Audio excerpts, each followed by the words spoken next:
Good morning, good afternoon, good evening, good night, my people, in which part of the world on the day. How much I remember judging clothes and going out clothes.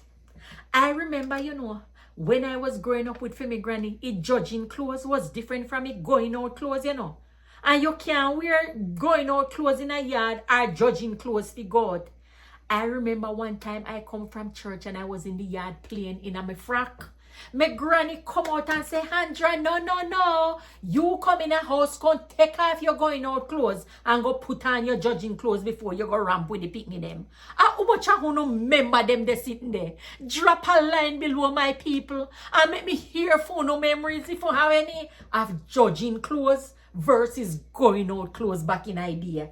As always, Mama Selva, have a beautiful morning, afternoon or evening or night, any which part of the world you know there. Make me go